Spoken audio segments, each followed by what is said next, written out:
Arratsaldeon.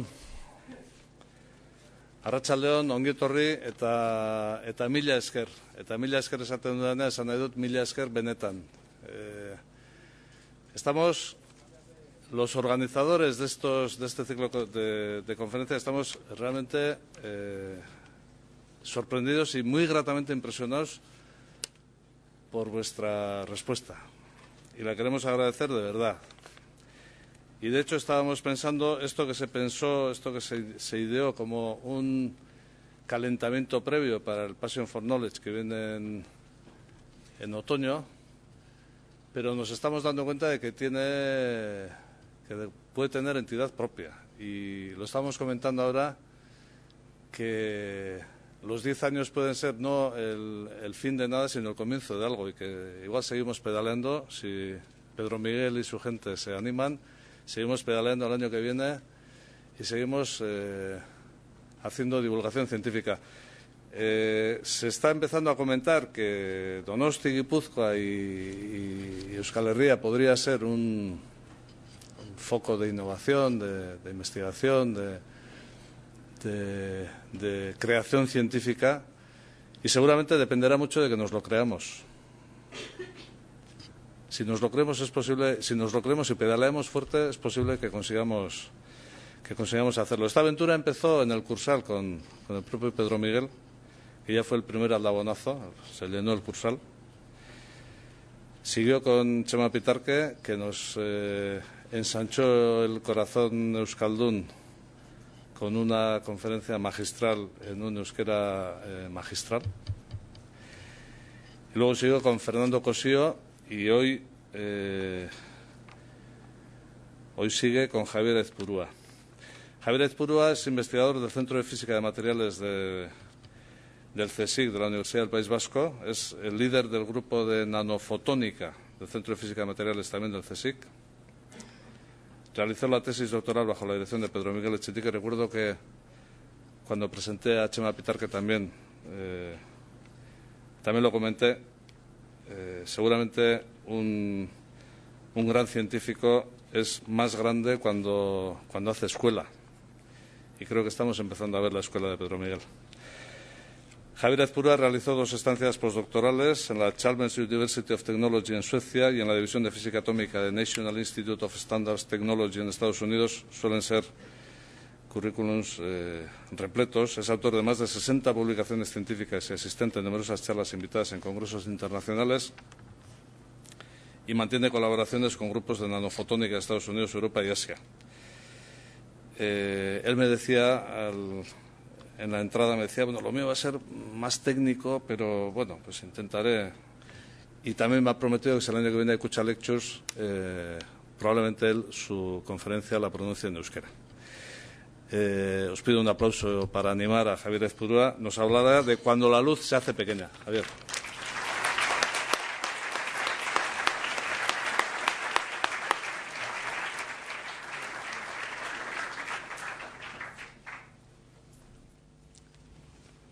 Mila esker, sarreagatik, ohore eta plazer entzuten da, bai. Ohore eta plazer handia da netzako gaur hemen egotea, eta zu asistentzia ikusita eskertu nahi izango nizueke hemen egoteagatik, eta Kutxako ardunadurai baita eskertuko nieke ziklo hau antolatzea. Les digo que es un placer enorme estar aquí con ustedes hoy. Agradezco a los responsables de Kutxa por la organización de este ciclo, que se está demostrando cuenta con el interés ciudadano y con una participación excelente. Espero no defraudarles hoy, y les agradezco mucho su asistencia, especialmente en un día tan bonito y con un tiempo como el de hoy. Antes de comenzar la charla, querría comentarles que la charla va a ser quizás un poquito más, pero no mucho más técnica que las anteriores, que han hecho una descripción de ciencia, tecnología, cultura, muy global, muy generalista, y yo voy a particularizar y focalizarme en un aspecto más concreto de esta ciencia, que es la luz, y cuando la luz interacciona con partículas, con materia de la escala nanométrica. Pero antes de llegar a ese punto, que es cuando la luz se hace pequeña, hay una larga historia de acontecimientos en la humanidad que tienen como centro la luz, que les voy a pasar a describir someramente para que entiendan cómo se llega hasta aquí y por qué hoy en día podemos hacer interaccionar luz con partículas muy, muy pequeñas. La historia es larga y voy a comenzar con disquisiciones de índole religioso, filosófico, incluso artística alguna. La primera consideración, ya de las civilizaciones remotas en el ámbito del mito, hace evocación a Ra, el dios del sol, la luz como algo central, como algo creador, como algo sobre lo que gira toda la creación y sobre lo que inmanentemente emana pues, vida y es sobre lo que gira todo. Además, en el ámbito del mito, incluso la luz viaja y ya viaja en un arca, que es el arca de Ra, que aparece a las mañanas y desaparece a los atardeceres, y es la primera aproximación a propagación incluso de luz, si quieren no de la propia luz, sino de la deidad de luz. Pero además este concepto de mito sobre lo luminoso, la luz como fuente de vida, de algo positivo, es común a otras culturas.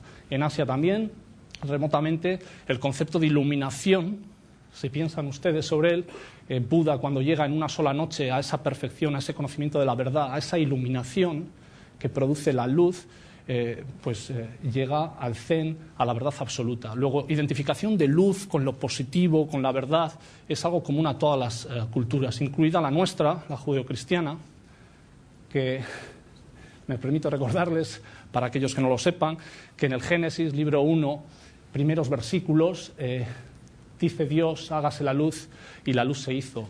Luego la luz aparece como algo fundamental en nuestra cultura, que nos permite ver el resto de la creación, relacionarnos en un ámbito espíritu dentro del mito. Después de esta introducción se pasa a lo racional. Hay un salto del mito, de esas deidades, de esa luminosidad como algo espiritual, a lo racional en la escuela grecorromana, ya desde Pitágoras. Pitágoras y la escuela pitagórica dice que la luz consiste de rayos que actúan como sensores que viajan del ojo al objeto y la sensación de vista se obtiene cuando esos rayos tocan el objeto. Por tanto, ya en Pitágoras entienden que la vista supone una especie de tacto de rayos. Es una aproximación, quizás si quieren, un poco burda, pero demuestra ya un incipiente raciocinio sobre la naturaleza de la luz, qué es la luz. Luego ya la haremos pequeña o no, pero de momento vamos a saber cuál es su naturaleza. Se completa, se complica con Platón, de la misma manera. Creen que los rayos que emanan de los ojos golpean a los objetos y esa es la fuente de luz. Y curiosamente, posteriormente, Aristóteles difiere ligeramente de la escuela pitagórica y dice que la luz, en vez de ser rayos o partículas que viajan hacia los objetos, supone una propagación o un viaje mediante alteraciones en el medio. Estos conceptos que les pueden parecer tan simples suponen un salto terrible del mito a lo racional. Quizás un salto mucho más profundo que el que se da desde aquí hasta lo que sabemos hoy en día. Además, Aristóteles dice una cosa que me ha llamado poderosamente la atención y quería compartir con ustedes. La luz, dice, no está hecha de ninguna sustancia, nada que pueda percibir él mismo. Es indefinida, sin forma, por tanto no tiene sentido contemplar su naturaleza, dice. Hoy en día quizás no estaríamos de acuerdo con eso, pero fíjense qué posicionamiento ya de Aristóteles. Hay un periodo oscuro de la Edad Media Alta que también se contempla en el estudio de la luz y de su naturaleza, y no es hasta el siglo XVI, XVII, cuando con los desarrollos técnicos, todo el florecimiento de artes, todo el Renacimiento, el desarrollo tecnológico de instrumentación, Galileo utiliza el telescopio. No es el inventor del telescopio, pero lo utiliza por primera vez con gran destreza para identificar, por ejemplo, fases de la Luna, por primera vez. Las fases de la Luna, se veía la Luna y de repente con el microscopio de Galileo estas fases aparecen con una nitidez extraordinaria. Y esto se empieza a dar en el siglo XVII prácticamente. En el arte, en paralelo, la luz juega un papel fundamental, todos podemos intuir eso, pero es curiosamente a lo largo de ese siglo XVII también cuando se llega a la cúspide del control, de la iluminación. La escuela holandesa introduce la pintura al óleo y Rembrandt, que se conoce como el dramaturgo de la luz, la persona que contempla o que domina los claroscuros con dramatismo, es capaz de generar sombras y luces, es capaz de hacer que la gente aparezca como fuentes de luz, con estas iluminaciones laterales, estos detalles, estas sombras, que suponen una cúspide del control de la luz, también en el siglo XVII. Luego, curiosamente, desarrollo técnico, artístico y, como veremos ahora, también conceptual, convergen en el tiempo, ¿no? Y es aquí en el siglo XVII, cuando nos encontramos con la primera aportación racional y descripción de la naturaleza de la luz seria y muy a tener en cuenta. Christian Huygens, científico holandés, que postula que la luz consiste de ondas y no de partículas, una teoría ondulatoria de la luz. Él cree que esta luz, esto que percibimos, está compuesto de alguna manera de ondas. No especifica más, pero dice que es consecuencia de unas vibraciones del material luminoso y estas vibraciones son transmitidas a través de un éter. Luego, a pesar de este vacío o de este aire, él concibe la idea de un medio que soporta esta transmisión de ondas. Similar a las olas en el agua. Frente a esta teoría ondulatoria de la luz, fíjense que son los primeros aproximaciones a describir qué es la luz, básicamente. Surge Sir Isaac Newton, uno de los más grandes físicos de todos los tiempos, que también en el siglo XVII establece la teoría corpuscular de la luz. ¿Qué quiere decir eso? Eso quiere decir que él concibe la luz no como ondas, sino como algo que contiene partículas. Unas partículas, ya veremos luego qué pueden llegar a ser esas partículas, que se transmiten, por ejemplo, en la luz blanca, y al incidir sobre un prisma son separadas según colores. Y este es el experimento de Isaac Newton, que desdobla la luz en los diferentes colores, desde el rojo hasta el violeta, el espectro del arco iris, los diferentes colores del visible que apreciamos.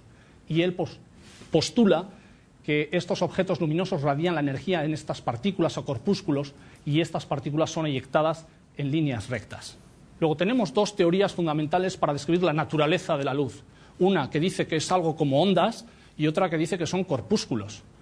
Vamos a ver con cuál nos quedamos al final de la charla. Y llega finalmente Thomas Young, que es fundamental, algunos de los conceptos y en concreto su experimento de la doble rendija, que les voy a describir con un poquito de detalle, para entender la naturaleza ondulatoria de la luz.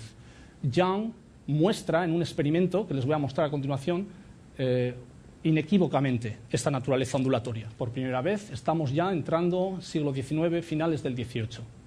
Y además, en paralelo a esta naturaleza ondulatoria de la luz, como olas en el agua, será algo que se transmite por el medio, en paralelo a este concepto muestra el concepto asociado intrínseco de difracción. Esto que suena tan técnico, y les voy a explicar también qué es, porque es la base que nos permitirá batir la difracción, será la base que nos permite hacer la luz pequeña luego más tarde. Ya lo entenderán a continuación. Veamos primero qué pasaría por una rendija si lo que lanzamos son partículas, corpúsculos. Véanlo otra vez. Hacemos una rendija aquí y lo que lanzamos son corpúsculos. Si la luz fueran corpúsculos, partículas, en una pantalla que grabara lo que ocurre al otro lado, lo que tendríamos es una línea de este tipo, ¿no? Ahora ponemos otra rendija y volvemos a mandar una serie de pelotas, corpúsculos, partículas, y lo que obtendríamos serían dos líneas correspondientes a dos rendijas. Si la luz fueran partículas y lanzáramos luz sobre estas dos rendijas, lo que obtendríamos es algo así. Pero si la luz, en vez de ser partículas, fuera realmente ondas, fíjense lo que pasarían. Esto es una onda en el agua que llega a la misma rendija y al llegar a la rendija actúa como un nuevo foco de ondas y lo que llegaría a la pantalla no sería una franja solo, sino una especie de franja difuminada que se va difuminando conforme pierde la intensidad la nueva onda generada. En este sentido, la rendija actúa como un nuevo foco, como un obstáculo salvado que genera nuevas ondas. Se produce un patrón en la pantalla totalmente distinto a si lanzáramos pelotas, como acaban de ver anteriormente. Si ponemos una segunda rendija ahora, y esta es la segunda rendija, y lanzamos la misma onda, fíjense, cada rendija actúa como un nuevo foco y se producen interferencias de estas ondas. Y en la pantalla, lo que obtendríamos ahora son situaciones de brillo, oscuridad, brillo, oscuridad, brillo, oscuridad. Esto que técnicamente se denominan interferencias. Luego, si lo que lanzamos a dos rendijas son ondas, lo que se obtienen son interferencias. Si lo que lanzáramos fueran partículas, lo que se obtienen son dos líneas bien claras correspondientes a las que pasan y a las que no pasan. Pues, ¿qué es lo que hizo Young? Lo que hizo Young, de una manera muy inteligente, es lanzar luz sobre dos rendijas y ver al otro lado a ver si lo que obtenía eran las dos rayas o el patrón de interferencias.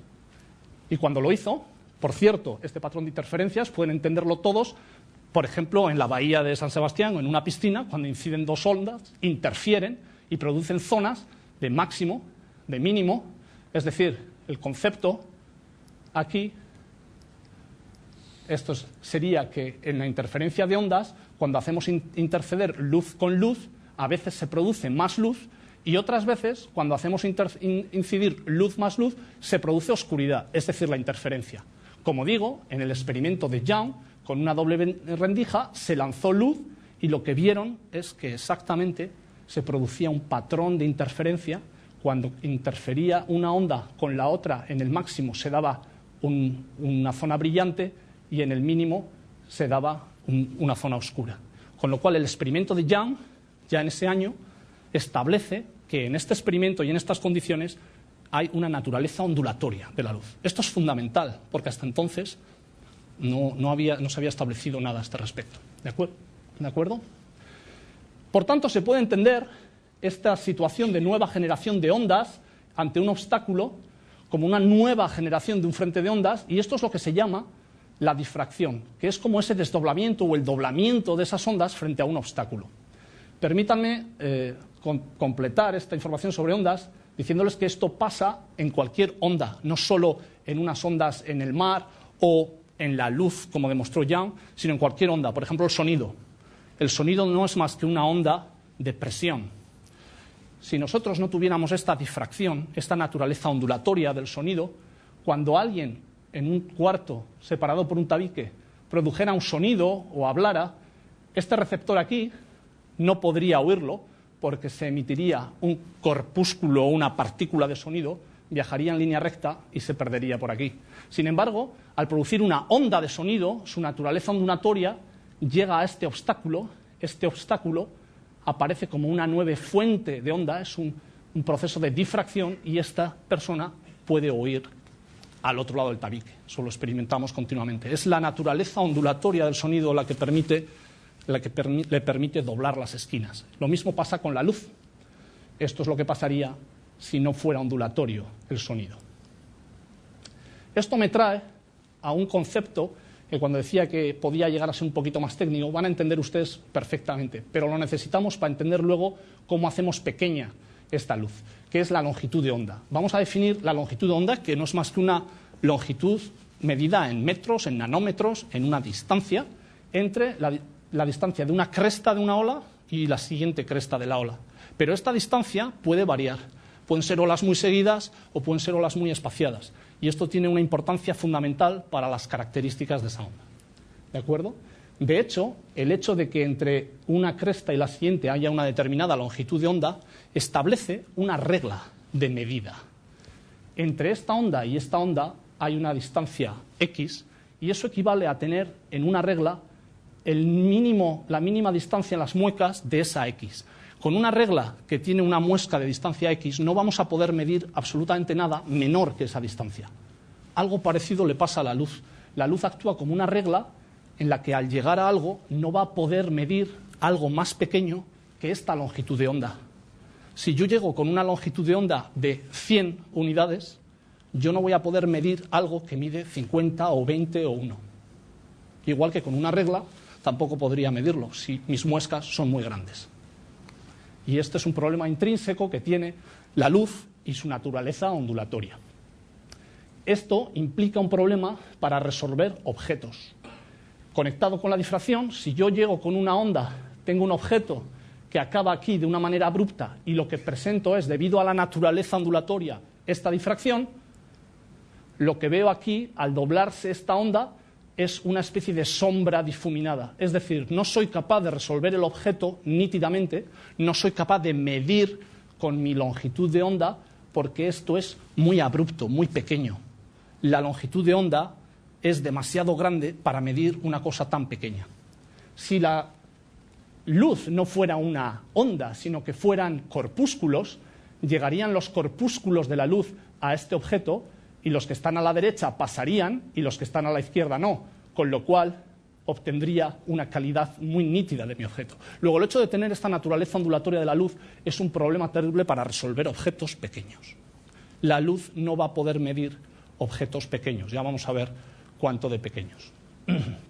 Y esto tiene conexión con una de las fotos más importantes en el desarrollo científico-tecnológico y biológico de la humanidad, que es la foto de difracción de Rosalind Franklin, que obtiene el patrón de difracción, y ahora ustedes saben y entenderán perfectamente qué es un patrón de difracción.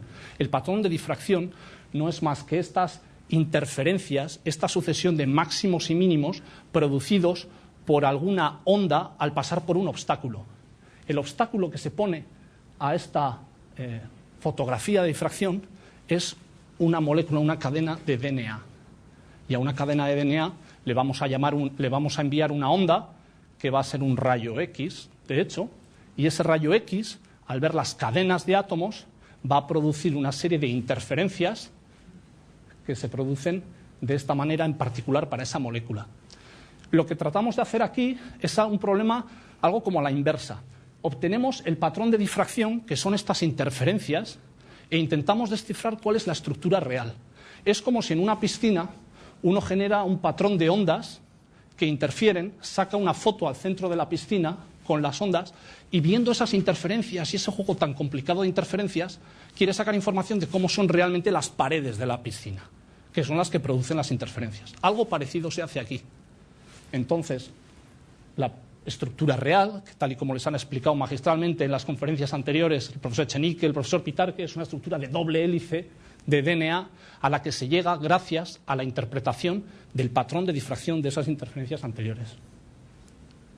De hecho, hay una cadencia que lleva a interpretar eso, en la que no me voy a detener, pero bueno, ya han visto ustedes que una serie de rendijas produce una serie de interferencias. Si las doblamos a un sentido, parece que se produce un patrón de interferencia en el otro sentido, los doblamos a la derecha, aparece a la izquierda, y podemos ir sofisticando el desdoblamiento de los obstáculos. Van produciendo patrones de difracción, patrones de interferencia cada vez más complicados, hasta que llegamos a esta ondulación, a la hélice helicoidal, a la doble hélice helicoidal, a las cadenas de átomos y demás, y al final lo que obtenemos es que la estructura real del DNA nos produce la foto real de difracción. Si ven, es realmente un trabajo complicado de vuelta atrás. Nosotros obtenemos esto y hay que llegar a esto, como les he comentado antes.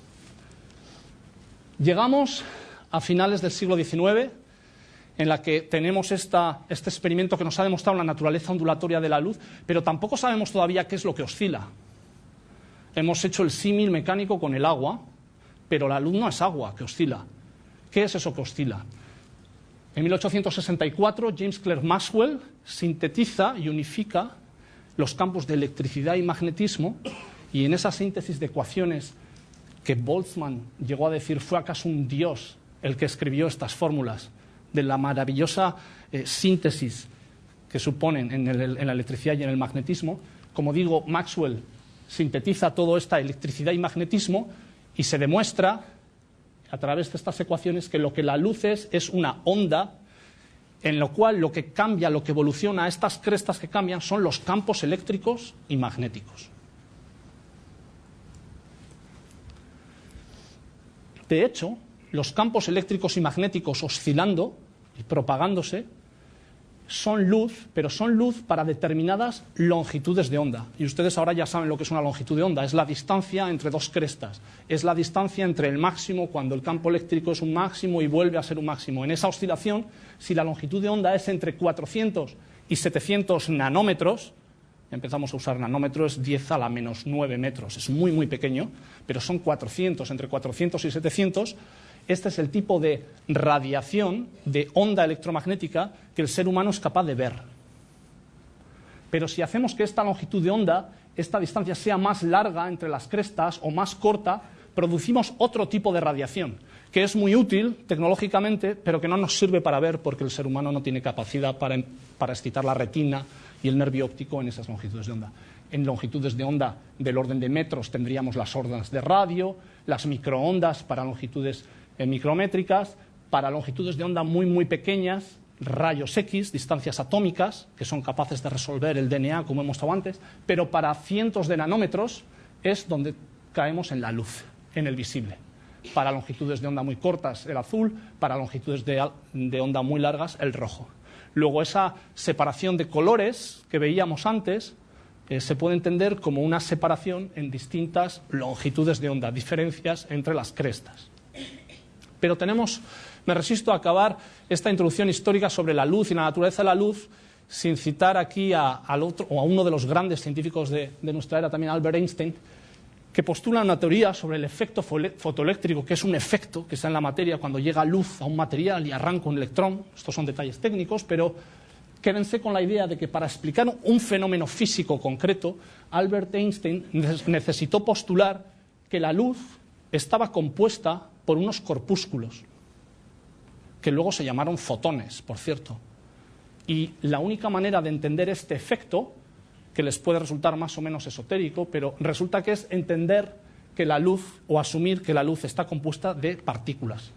Luego tenemos un problema: la luz, en casi todos los procesos que hemos estudiado hasta ahora, es una onda electromagnética que se propaga, pero los dos grandes científicos, de los dos grandes físicos de nuestra era, Albert Einstein e Isaac Newton, dicen que la luz son partículas.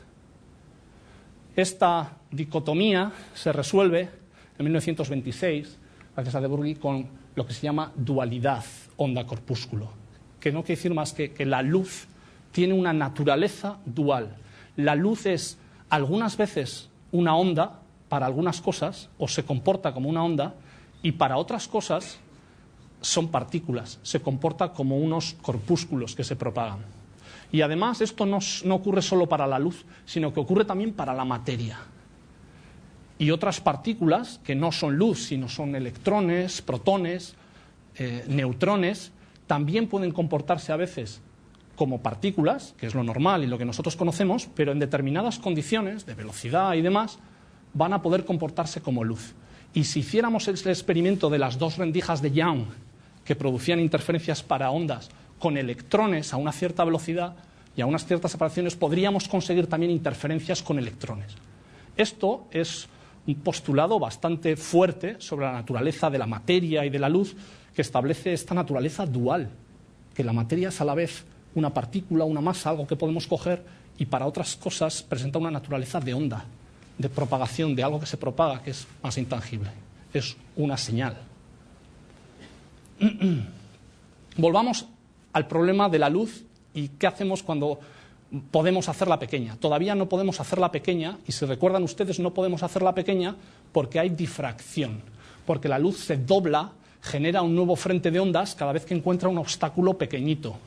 Entonces, cuando llegamos con luz, vamos a llegar a un objeto pequeñito, este objeto pequeñito difracta, dobla, genera nuevos frentes de onda, y lo que produce a una cierta distancia es una sombra. No resuelve el objeto. Y ante este dilema de que tenemos luz de una longitud de onda que en el visible es 400, 600 nanómetros, esto no nos va a permitir resolver objetos más pequeños que 400, 500 nanómetros. Luego, ¿cómo vamos a resolver este problema? Este es el resumen de lo que acabo de decir a continuación. La longitud de onda de la luz son 400, 800 nanómetros. ¿Vamos a poder resolver objetos más pequeños que estos? La respuesta, como pueden intuir, es sí. Les doy esperanza para el resto de la charla. Vamos a hacer que la luz se haga pequeña gracias al milagro de la nanotecnología. Obviamente algunos ponentes anteriores a mí han contado los detalles de la nanotecnología, y ustedes que habrán asistido a otras charlas sabrán ya más que yo sobre nanotecnología seguramente. Roberto probablemente, que me sonríe desde arriba. Pero por si acaso alguno ha venido hoy particularmente a esta charla, déjenme recordarle que el nanómetro es la 1000.000.000ª parte del metro, es decir, muy pequeño.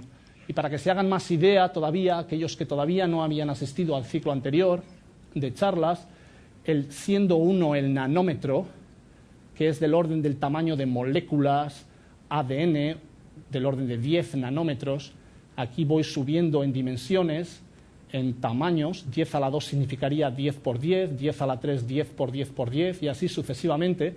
Tendríamos los glóbulos rojos del orden de micras, y así llegando hasta 1000 millones de nanómetros, que sería nuestro mundo actual. ¿De acuerdo? Esas son las dimensiones, y nosotros lo que queremos resolver con luz, que se mueve del orden de unos 100 a 1000 nanómetros, son objetos realmente pequeños, del orden de 10 nanómetros. Vamos a ver cómo hacemos esto. Feynman dijo que conceptualmente hay mucho sitio allá en el fondo, en su famosa conferencia, que se ha mencionado aquí anteriormente. There is plenty of room at the bottom. Esto quiere decir que no hay ninguna ley física que impida la manipulación y el control tecnológico en la nanoescala, a la escala de átomos, electrones y demás.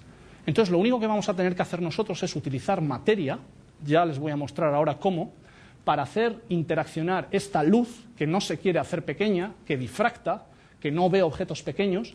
Vamos a intentar hacerla interaccionar con materia y a ver si haciendo interaccionar la luz con esta materia en la nanoescala conseguimos algún efecto que nos permita de alguna manera hacer esa luz pequeña, reducir ese tamaño de la luz. Y eso había sido identificado o algo parecido en 1908 por una figura muy relevante en nanoóptica, en la óptica de lo pequeño, que es Gustav Mie. Gustav Mie explica un proceso que se da en partículas pequeñas, coloidales muy pequeñas, que es que brillan cuando uno las observa con el simple ojo en un microscopio, brillan de esta manera con diferentes colores. Son nanopartículas muy, muy pequeñas. Entonces había que explicar por qué unas nanopartículas tan pequeñitas brillaban con luz visible si eran tan pequeñitas y la luz no podía verlas y demás. Y esto se empieza a explicar en 1908 por Gustav Mie. De hecho, y esta es quizás la explicación más técnica que les voy a dar en toda la charla, no se asusten, el tipo de partículas, el tipo de tecnología que vamos a usar para hacer la luz, esa longitud de onda tan grande, son 400 nanómetros, no es tan grande, pero en términos relativos es tan grande, lo que vamos a usar para intentar reducir esa longitud de onda van a ser partículas metálicas. ¿Qué quiere decir eso? Quiere decir que vamos a coger un material específico, que es un metal, y un metal tiene la característica de que presenta en su estructura como un recipiente lleno de electrones. Los electrones son lo que se usa en electrónica, lo que transmite corriente, están familiarizados con ellos. Pues si una nanopartícula que tiene unos límites se llena de electrones de una cierta manera, entonces tenemos una partícula metálica. Cuando llenamos una partícula que es un recipiente de electrones metálica y la hacemos interaccionar con luz, vamos a ser capaces de producir una excitación, un movimiento de esos electrones en ese recipiente que quizás nos permitan hacer alguna cosa interesante con la luz. Me van a entender mejor ahora.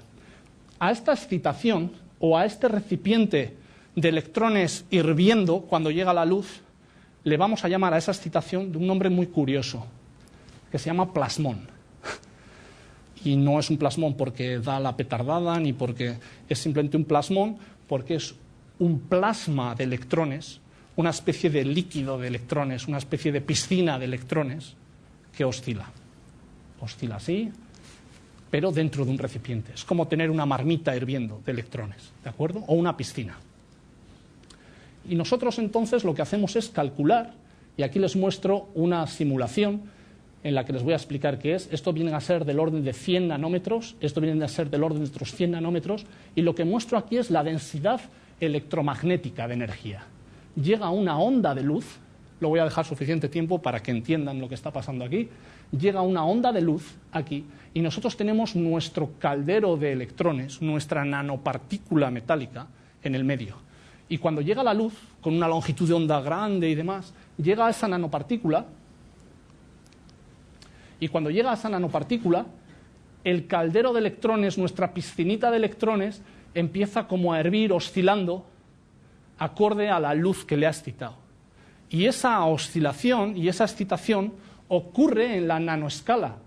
Les recuerdo que estos son del orden de 100 nanómetros, la partícula medirá unos 50 nanómetros. Luego, de alguna manera, hemos conseguido reducir esa longitud de la onda, esa excitación de la luz que es tan larga, la hemos reducido a dimensiones mucho más pequeñas en una oscilación de la densidad electrónica, de la densidad electromagnética, como les he mostrado. El símil mecánico de esto que ocurre en la nanoescala entre luz y esa piscinita de electrones es el símil mecánico de una piscina real, donde pueden entender que la piscina actuaría como la nanopartícula y el agua serían nuestros electrones. Antes el agua era la luz, ahora son nuestros electrones, no se confundan, ¿eh? Y ahora llega nuestra luz, que es una excitación de longitud de onda larga, que en este caso es un terremoto, es una agitación de nuestra piscina. Es exactamente lo que ocurre con una nanopartícula metálica. Llega la luz y es como una agitación de la partícula. Esta es una agitación mecánica, la otra es electromagnética. Y lo que ocurre cuando nuestro terremoto excita nuestra piscina, ya lo pueden ver ahí, hace que esta piscina de electrones, en este caso de agua, empiece a oscilar. Y empieza a oscilar y fíjense qué es lo que produce. Una onda terrible que se localiza en la piscina, y esto es exactamente el plasmón en la nanopartícula metálica. Es esos electrones oscilando de esta manera. Y además, según la forma de la piscina, que será la forma de nuestra partícula, a veces se pica más y se excita más en las esquinas, por ejemplo. Luego ya pueden intuir que según qué tipo de nanopartícula tengamos, si presenta esquinas o no, vamos a poder excitar esos electrones de manera más salvaje, si quieren, con mucha intensidad.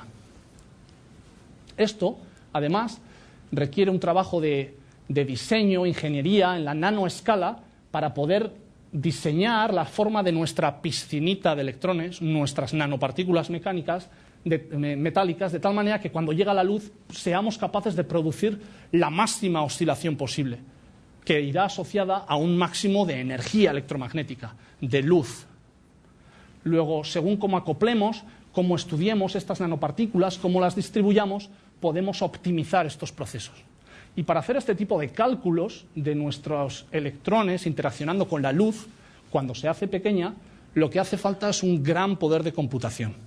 Y eso es lo que hacemos, entre otras cosas, en el DIPC, con el equipo de Pedro Miguel, en distintos ámbitos, pero en el ámbito de la nanofotónica utilizamos lo que se llaman clústeres de computación, de tal manera que esta interacción de la luz con partículas tan pequeñitas requiere una gran, enorme capacidad de cálculo, que es solo posible gracias a una gran inversión, tanto de poderes públicos como privados, que nos permite hacer este tipo de simulación. Es decir, lo pequeño cuesta gran esfuerzo de computación y de descripción. Además, este tipo de piscina, que les muestro aquí esquemáticamente al interaccionar con el electrón, presenta este tipo de oscilación salvaje que les he mostrado de los electrones para unas determinadas longitudes de onda y no para otras. Y aunque resulte quizás un poquito técnico, esto es lo que se denomina un espectro. Esa densidad electromagnética de energía se pica, ocurre de una manera más efectiva para unas determinadas energías, para unas determinadas longitudes de onda. Quédense con la idea de que esto funciona mejor en unos casos que en otros, en unos colores que en otros. Y nosotros tenemos que identificar cuál es el color más adecuado para hacer esto. Además, como les he dicho y les he mostrado en la piscina vibrando frente al terremoto, el hecho de que localicemos la longitud de onda, que viene a ser de unos 520 nanómetros, a la nanoescala de 20 nanómetros, localiza ese campo, y ya han visto ustedes cómo en la piscina esa oscilación de repente quedaba constreñida, quedaba limitada a la piscina. Eso es exactamente lo que pasa en la partícula metálica. El campo, la luz, queda localizado, atrapado en la nanoescala. Esta es una simulación también que muestra cómo la luz queda finalmente atrapada en la nanoescala. Y esto es lo que permite batir el límite de difracción del que les he hablado antes. En ausencia de estas partículas metálicas, de estas piscinas de electrones, la luz se propagaría, no podría localizarse, no vería, no haría nada con los objetos pequeños. Es esta existencia de las nanopartículas lo que permite localizar y hacer pequeña la luz. Y, por tanto, verla en diferentes colorines, al microscopio, directamente con el ojo humano, de una manera muy efectiva. Estos simplemente son partículas de este tipo, metálicas, en una dispersión que podemos ver directamente. Algo de este tipo, de nanoóptica, nanotecnología de partículas, localizando la luz cuando la luz se hace muy pequeña, es lo que ocurre, como les han comentado en alguna otra charla, en las cristaleras, en las que se incrustan pequeñas nanopartículas en el vidrio y al pasar la luz excita a esa piscina de electrones y produce los rojos tan maravillosos de las cristaleras de las catedrales y demás. Es esa excitación, ese llevar la luz a la escala muy pequeña lo que permite verlo. Y también, por completitud, y aunque ya se ha señalado varias veces, ya en el siglo IV, la Copa de Licurgo, sobre las propiedades ópticas tanto en transmisión, que son este rojo desde dentro, como en reflexión, este verde cuando se ilumina desde fuera, ahora, y rojo cuando se ilumina desde dentro, subyace, como digo, en estas propiedades ópticas la presencia de pequeñas incrustaciones en el cristal de estas particulitas de oro que atrapan la luz, que hacen la luz pequeña. Es verdadera nanoóptica.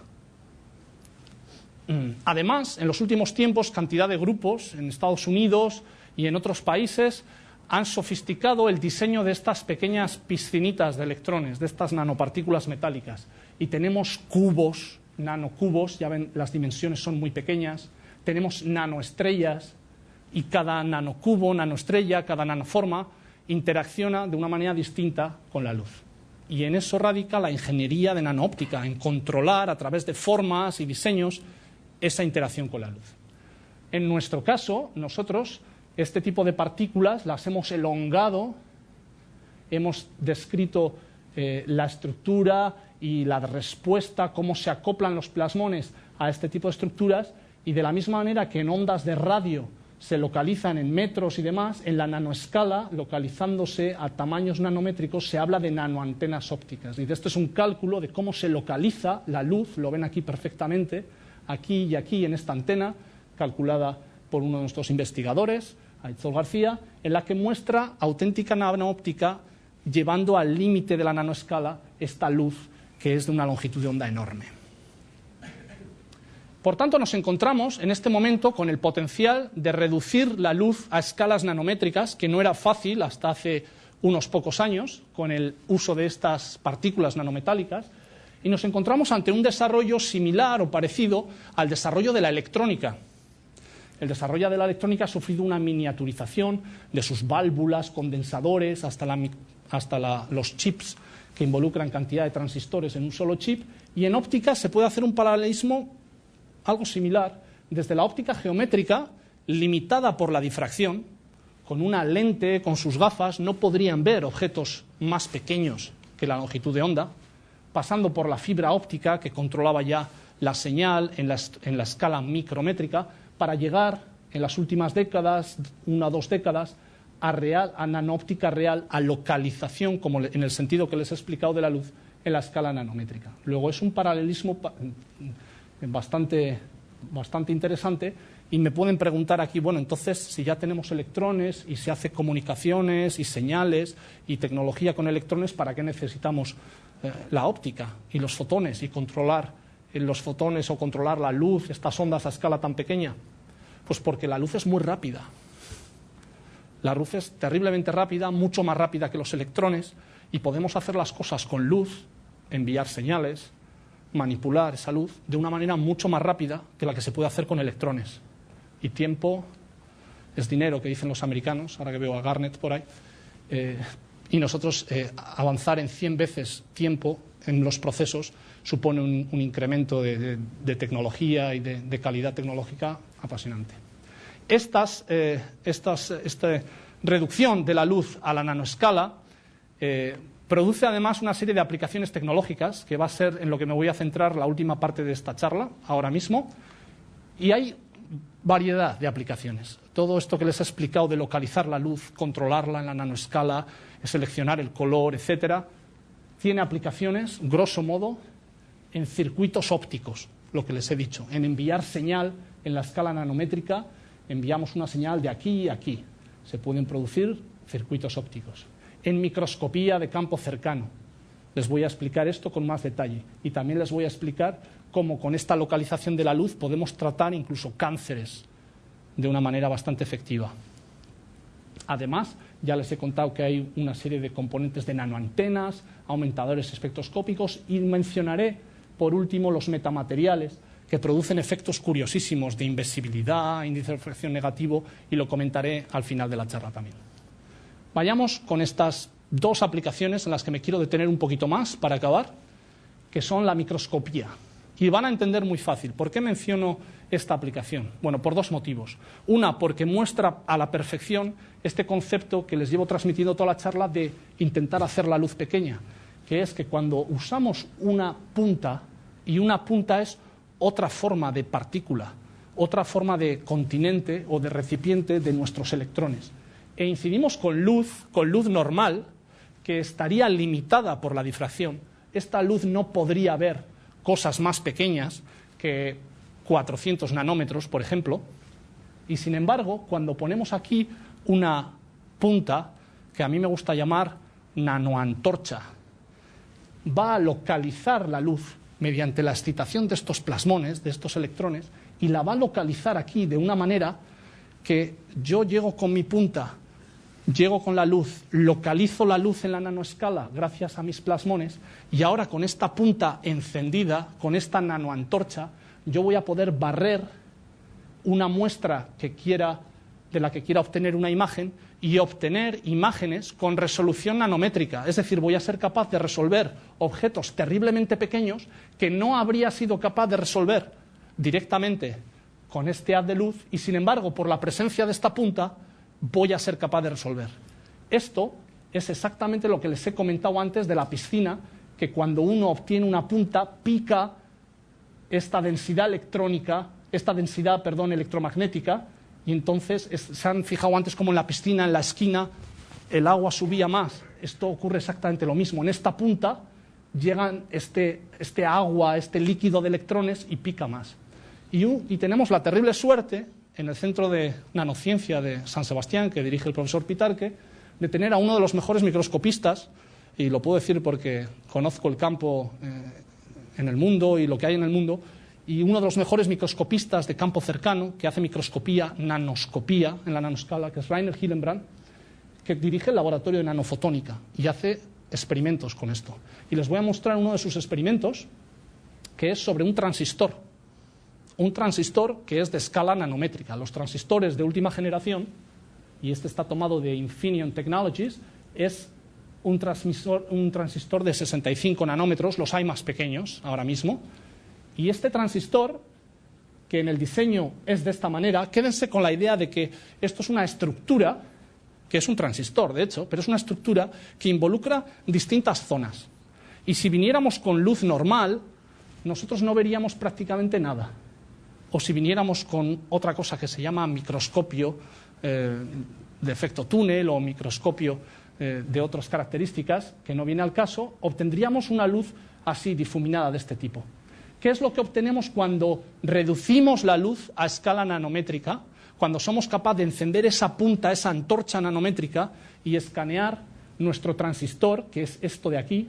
Les recuerdo que estos son del orden de 50 nanómetros y tiene distintas zonas. Por ejemplo, esta zona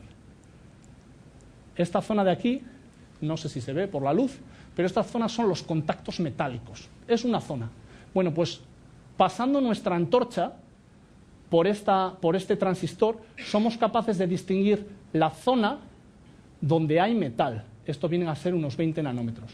Luego, la zona donde hay otro tipo de densidad. Y luego, la zona donde hay, por último, menor densidad.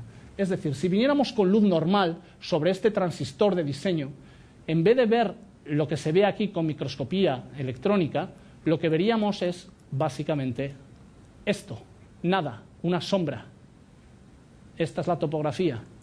Pero el hecho de incidir con nuestra antorcha nos permite resolver tanto el gate, la puerta, como la fuente, distintas zonas de un transistor. Es decir, estamos haciendo verdadera nanoscopía, microscopía en la nanoescala, que solo es posible gracias al encendido de esa antorcha, a esa antorcha que barre nuestra estructura.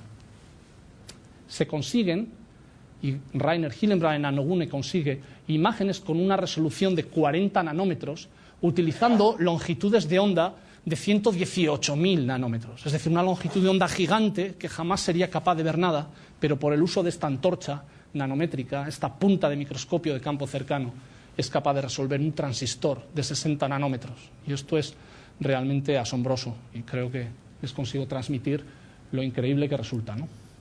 Otro aspecto de aplicación, la multidisciplinaridad es fundamental en nanoóptica.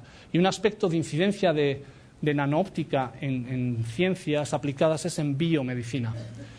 La utilización de partículas metálicas, de la excitación de plasmones, ha resultado en un nuevo paradigma en el tratamiento y en la diagnosis de cáncer.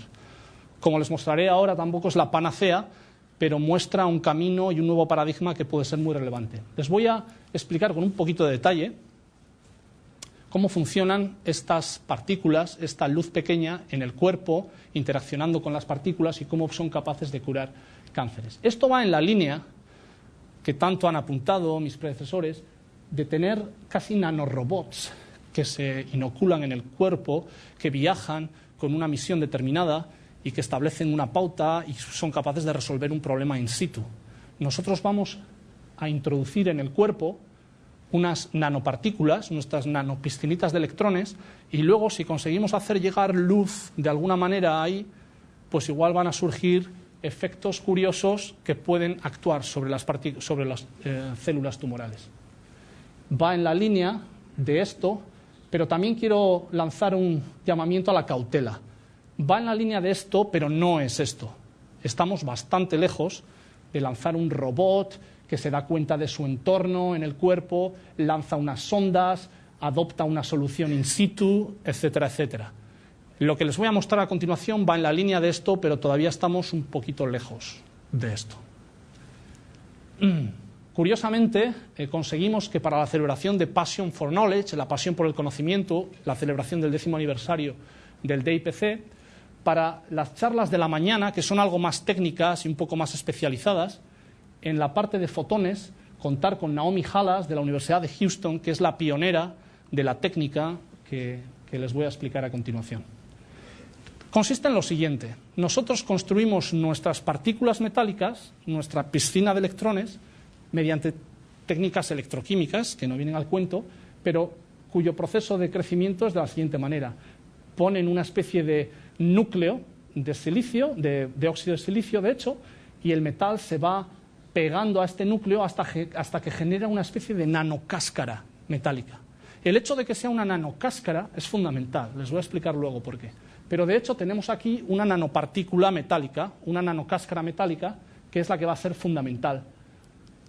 Por cierto, que en inglés se llaman nanoshells, no se dejen despistar por el término, son nanocáscaras metálicas, ¿de acuerdo?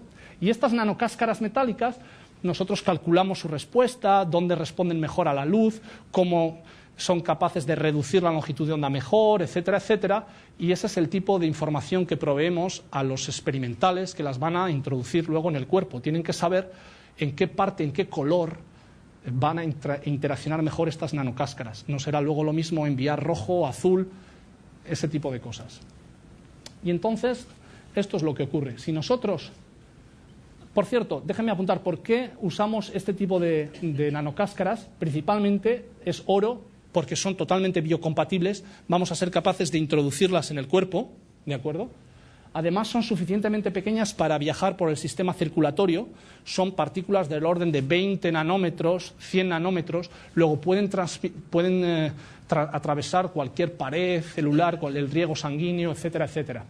Y además son funcionalizables, esto es un aspecto un poco más técnico. Y otro aspecto importantísimo de estas nanocáscaras es que interaccionan muy bien con la luz, van a ser muy efectivas en reducir la luz, en atrapar la luz, para un color que va un poquito más allá del rojo. ¿Y eso a mí qué? Bueno, pues resulta que en el cuerpo los tejidos absorben mucho la luz. Ustedes lo pueden ver, si con una linternita o aquí mismo ahora, la luz no traspasa mi tejido cutáneo, absorbe la luz. Pero si nos vamos a longitudes de onda un poquito más allá del rojo, no las vemos con la luz, con el ojo, pero si nos vamos a esas longitudes de onda, entonces el cuerpo presenta lo que se llama una ventana de penetración. Vamos a ser capaces de llegar con un poquito más que el rojo, casi no lo vemos, pero es casi rojo, y vamos a ser capaces de penetrar la luz. No lo vemos porque va más allá del rojo. Si bajáramos un poco, lo veríamos como un haz rojo, pero entonces no penetraría el cuerpo. Entonces necesitamos estas nanocáscaras porque resuenan precisamente para una longitud de onda, que ahora ustedes ya saben lo que es, más allá del rojo, donde penetra muy bien en el cuerpo. Esto es fundamental, porque ahora lo único que tenemos que hacer es, cerca de una zona tumoral en el cuerpo, hacer que las nanocáscaras se localicen en esa zona tumoral. Lo estoy diciendo bastante fácil, pero hay que conseguirlo, ya les voy a decir cómo. Y entonces, una vez que se transportan las nanocáscaras al tumor, si conseguimos incidir con luz que penetra el cuerpo y las nanopartículas atrapan y acogen esa luz y localizan esa luz, lo que vamos a conseguir es que este atrapamiento de la luz sea detectable, absolutamente detectable por técnicas de monitorización, de imagen, de diagnosis, y además el atrapar esta luz, que quizás no lo he dicho hasta ahora, pero es muy relevante, calienta mucho las partículas, produce una gran densidad de energía y por tanto se calientan. Resulta que si conseguimos calentar estas partículas, vamos a destruir toda la zona alrededor de las partículas, matando efectivamente todas las células tumorales a las que se habían adherido las nanopartículas. Este es el concepto, básicamente. Si conseguimos hacer todo esto, conseguiremos librarnos de esta zona tumoral. Ahora, ¿cómo hacer esto?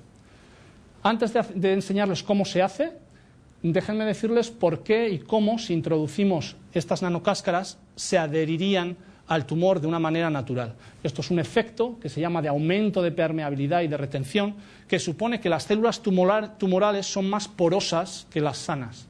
Entonces, si introducimos partículas en el cuerpo, nanopartículas que son biocompatibles, viajan por el riego sanguíneo, se van a depositar de una manera natural en nuestra masa tumoral, porque la masa tumoral es más porosa que una célula sana.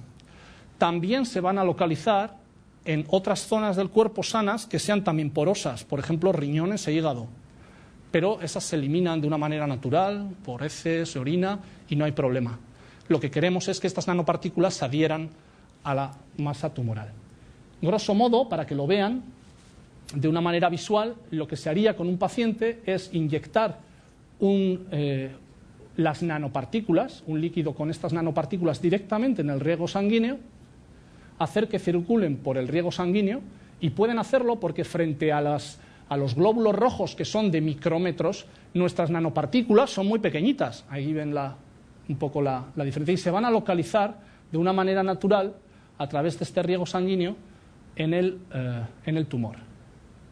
Y cuando se localizan con el tumor, después de unas 5 o 6 horas simplemente, se puede incidir con luz.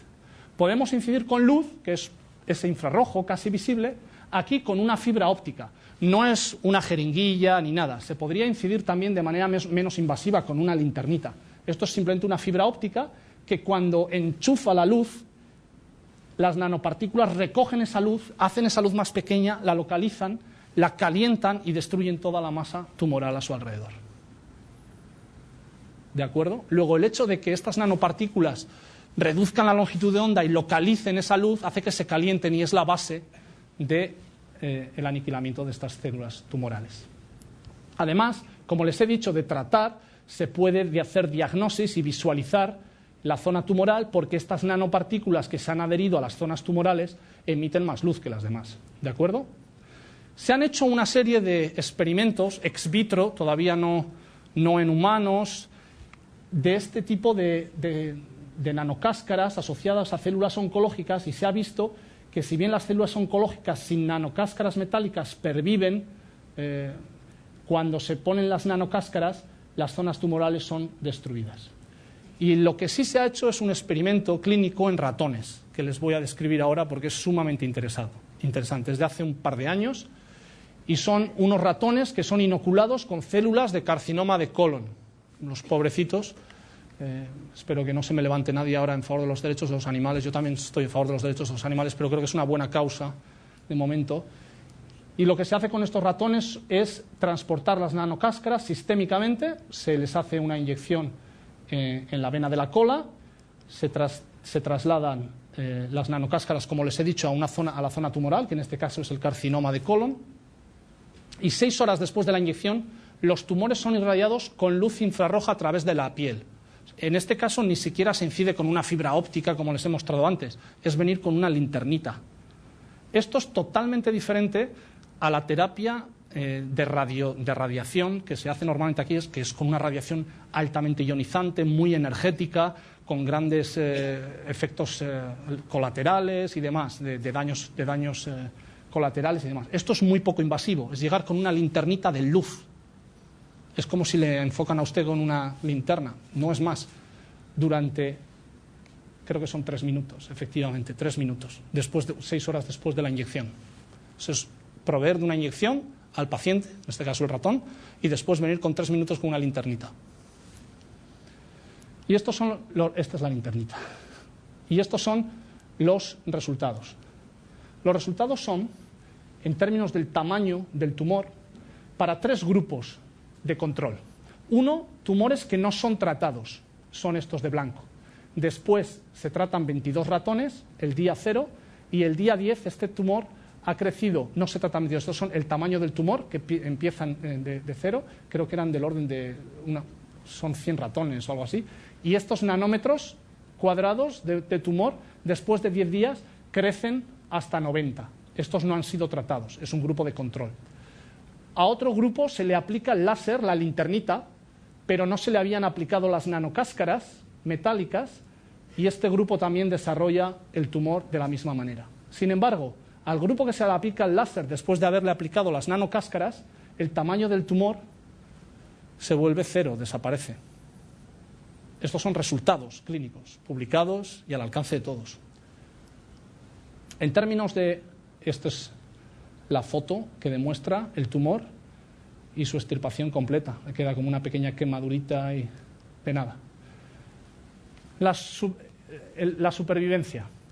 Pues obviamente pueden intuir ustedes que la supervivencia de estos ratones está directamente relacionada con el tamaño del tumor. Los que han sido no tratados fallecen el día 11. Los que han sido tratados con láser, pero sin estas nanocáscaras metálicas, fallecen un poquito después. Y sin embargo, los que son tratados con el láser y las nanocáscaras perviven más allá de la duración del experimento, que eran 60 días. Es bastante asombroso. No es la panacea. Este sistema no resuelve todo tipo de cáncer. Es para un tipo de cánceres muy localizados, vascularizados, a los que pueden llegar las nanopartículas, etcétera, etcétera. Hay regiones que se llaman hipóxicas, no vascularizadas, casi necrosadas, a los cuales las nanopartículas no podrían acceder tan fácilmente y sería mucho más difícil matarlas. Pero se está investigando en esta línea, mediante la emisión de caballos de Troya, macrófagos, que hacen penetrar más las zonas no vascularizadas. O sea que se está trabajando en esta línea. Bueno, y la pregunta ahora sería, ¿y con humanos qué?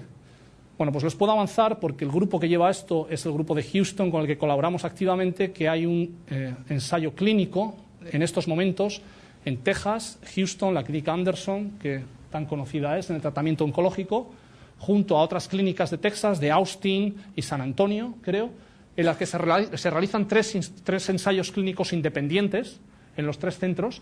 Están aprobados por la FDA, la Food and Drug Administration, el equivalente al Ministerio de Sanidad americano, y ya han realizado con bastante éxito la primera fase del protocolo, que es inyectar una cantidad masiva de nanopartículas y ver que no son tóxicas, que es algo fundamental. Y la segunda parte del ensayo clínico, que es el tratamiento de hecho con la radiación, va por muy buen camino. Y ahora mismo no se puede decir mucho más que eso, porque es información confidencial, pero se está haciendo ensayos clínicos en humanos en este sentido. De hecho, Harold Varmus es director del Instituto Nacional de la Salud americano, ya hace más de 10 años, dice que la investigación del futuro en medicina y biología no es únicamente para investigadores biomédicos, tanto químicos como físicos. En este caso tenemos bastante que decir y que interaccionar para buscar soluciones comunes para problemas con una envergadura enorme. Y esto me lleva a la última parte de la charla, en los últimos minutos, en los que querría hacer mención que en Passion for Knowledge, la pasión por el conocimiento, esta fiesta de celebración del DIPC, que no es solo fiesta, sino que es ánimo para seguir con más brío en esta pasión de búsqueda por el conocimiento, vamos a contar con Sir George Pendry del Imperial College, que nos dará una de las lecciones magistrales sobre un tema que incide ampliamente en nanoóptica y en esta manera de hacer la longitud de onda más pequeña y la luz más pequeña, que son los metamateriales. Esto mismo que les he mostrado a lo largo de toda la charla, de manipular la luz, llevarla a una escala nanométrica para hacer grandes cosas, se puede poner de otras maneras, se pueden poner muchas partículas una detrás de otra, se puede estructurar, y los efectos que se consiguen son efectos tan curiosos como conseguir, por ejemplo, un índice de refracción negativo. Si con estas nanopartículas dispuestas de una manera especial consiguiéramos introducir esta pajita en ese medio, índice de refracción negativo significaría que la pajita se volvería al otro lado. Esto, que es anecdótico, tiene implicaciones tecnológicas importantísimas en las que podríamos hacer incidir la luz de una manera para que salga por otra, un biforcador, etcétera, etcétera. Último, quizás más visual, en los metamateriales, es producir el manto de la invisibilidad. De la misma manera que les he mostrado que estas nanopartículas y estas nanoestructuras controlan la luz, la dirigen, la localizan, un manto producido por este tipo de materiales que se estructurarían artificialmente podría doblar los rayos de una manera que podría salvar una zona intermedia, y si colocáramos ahora un objeto aquí, estos rayos lo evitarían y continuarían su camino normal, por lo cual un observador externo que se pusiera aquí no sería capaz de distinguir qué es lo que se ha puesto aquí. Esto actuaría como un manto de visibilidad auténtico. Claro, esto ocurre solo para unas longitudes de onda muy concretas, bajo unas circunstancias muy especiales, y tampoco se podría poner aquí un avión, por ejemplo. O sea, yo no he dicho que este tipo de materiales pueden hacer invisible un avión. Lo que digo es que esta manipulación de la luz en la nanoescala puede conseguir que para determinadas circunstancias la luz evite una zona y pueda aparecer como invisible. Y esto es básicamente el sueño desde hace años del manto de la invisibilidad, y por no traer a colación a Harry Potter de manera más actual. Y esto es en lo que se basarían los metamateriales. Para finalizar, quería apuntar un aspecto de la luz de hoy en día que no tiene que ver con su resolución espacial, con la distancia, sino con el tiempo. Y es que la luz, manipulada de una cierta manera, nos permite medir, de la misma manera que localizar la luz nos permite medir en la nanoescala, la luz distribuida de una cierta manera nos va a permitir medir tiempos muy cortos, muy cortos. Quédense con esa idea. Y tendremos también en Passion for Knowledge a Theodor Hens, premio Nobel, que fue distinguido con el premio Nobel por establecer un sistema de luz que permite medir con gran precisión tiempos muy cortos, etcétera, etcétera. Y esta es otra de las líneas que se siguen en el DIPC, que tiene que ver con nanóptica, pero en el sentido de la materia de estado sólido, y en este caso en concreto, algunos logros del centro en esta línea, que es el medir algo que ocurre en tiempos muy cortos, que es cómo se mueven esos electrones. Se mueven del orden de los atos segundos, 10 a la menos 15, 10 a la menos 18 segundos. Y con estos haces especiales de luces se puede conseguir medir eso. Pero esto, como digo, entra dentro del ámbito del tiempo, no del espacio, y supone otra línea de investigación completamente distinta de la que se hablará también en septiembre de una manera didáctica. Y para finalizar, quería comentarles que muchas veces cuando nos enfrentamos ante un problema de óptica, podemos estar ante un efecto maravilloso en principio, que no entendemos muy bien y del cual queremos obtener información, conocimiento, que nos vuelve locos día y noche y muchas veces nos hace perder mucho tiempo, como ustedes han invertido ahora este tiempo aquí, para finalmente descubrir que el efecto era algo mucho más sencillo y más cotidiano de lo que uno pensaba. Con lo cual, no todo es pasión, a veces hay frustración. Yo entiendo pasión como obsesión positiva y la frustración a veces es esa obsesión negativa, ¿no? Pero bueno, casi siempre tenemos pasión y eso es lo que quería demostrar. Para finalizar, hace 2 semanas estaba compartiendo con unos amigos que veo aquí además en la audiencia, Iñaki y José y Carlos, y Iñaki además ha venido con Asier, su hijo, que me ha hecho mucha ilusión, y estábamos compartiendo un viaje muy especial, y cuando nos levantábamos al amanecer y me di cuenta de que la luz era muy especial y sacamos esta foto que saqué yo, pues no pude evitar pensar en esta charla. No me pregunten por qué, pero es lo que hice. Y pensé que, grande o pequeña, la luz es muy, muy bella. Y creo que estarán de acuerdo conmigo, que merece la pena estudiar con pasión y buscar el conocimiento de qué es lo que pasa con la luz cuando interacciona con lo que sea, también con las nanopartículas, pero incluso en un bello atardecer que da final a mi charla. Muchas gracias por su atención.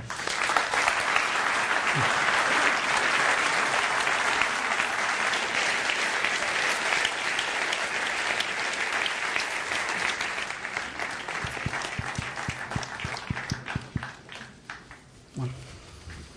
Bueno, mila esker. Yo creo que estamos todos impresionados por un recorrido que empieza con Buda y con el Génesis y acaba casi arreglándonos el cáncer de próstata. Estamos impresionados por eso y creo que podemos estar impresionados y orgullosos porque esto no nos lo ha contado alguien que ha venido desde muy lejos y que tiene un nombre extraño, sino que se llama Javier Ezpurra y trabaja a unos cientos de metros de aquí. Creo que cuando decía antes que es cuestión de que nos lo creamos y sigamos pedaleando, creo que ha sido una demostración palpable de que podemos y de que merece la pena. Bueno, turno de palabra, de comentarios. Simplemente levantáis la mano y hay micrófonos para que os lo provean. Se ha asustado a todos. Sí, la primera suele ser la más difícil. A ver, perdón, un momento que tenemos micrófono. El micrófono creo que no es. ¿Qué diferencia hay entre este sistema y el microscopio túnel? Pues el microscopio túnel técnicamente está basado en otro tipo de fenómeno, que es un fenómeno mecánico cuántico. Es decir, toma la otra parte que yo no he explicado tanto hoy, que es esa naturaleza ondulatoria de los electrones, de la materia, y lo que hace es que pone una punta, una antorcha de electrones cerca de lo que queremos medir y en vez de lanzar luz y en vez de mirar y barrer su muestra con esa luz, con esa nanoantorcha, barre la muestra, hace microscopía en la nanoescala, pero en vez de con esa nanoantorcha, con una nanoantorcha de electrones. En vez de luz, utiliza partículas, pero partículas con una naturaleza ondulatoria también, que le permiten saltar de esa punta a la muestra e interaccionar con ella. Son dos conceptos distintos. Sí, pero me ha llamado la atención que en algunas fotografías que han salido, por ejemplo, de IBM, con unas fotografías con un relieve de un átomo, Sí. cómo consiguen una placa tan plana, en que el relieve de un átomo se pueda apreciar. Sí, pues eso tiene que ver con la longitud de onda, con las características de esos electrones que están en nuestra nanoantorcha de electrones. Las características de ese electrón hacen que si la punta se retrae mucho, la señal baja enseguida y la resolución de ese sistema llega a la escala atómica. No tiene los problemas que tiene la luz, estos problemas que les he contado de batir el límite de difracción, y estos electrones localizados en esa punta, debido a la dependencia que tienen de la separación entre esa punta y la muestra, permiten esa resolución atómica. La resolución atómica del microscopio efecto túnel, estas imágenes de IBM que ven ustedes de los átomos y tal, es difícilmente de batir, es lo mejor que se puede conseguir. Con óptica, incluso con nanoóptica, todavía no conseguimos resolución atómica. Estamos en la nanoresolución. Gracias. Una vez se ha roto el hielo.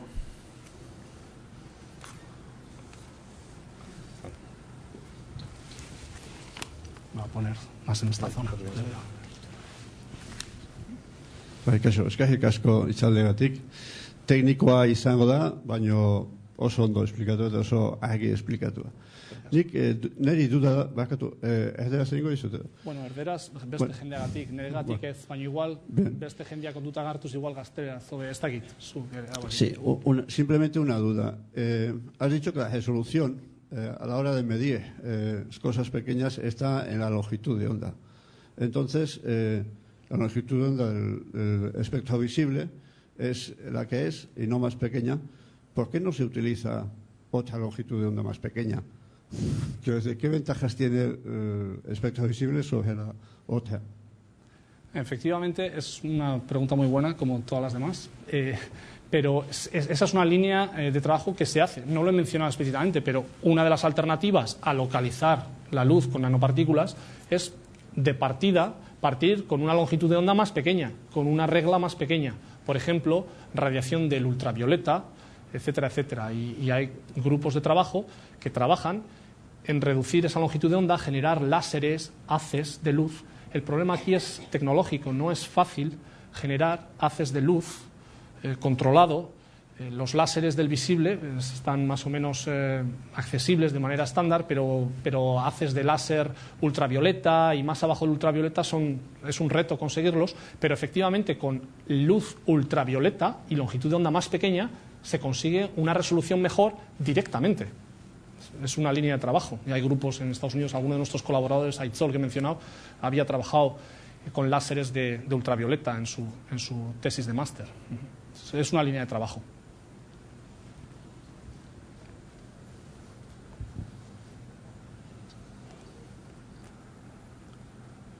Beste norbaitek?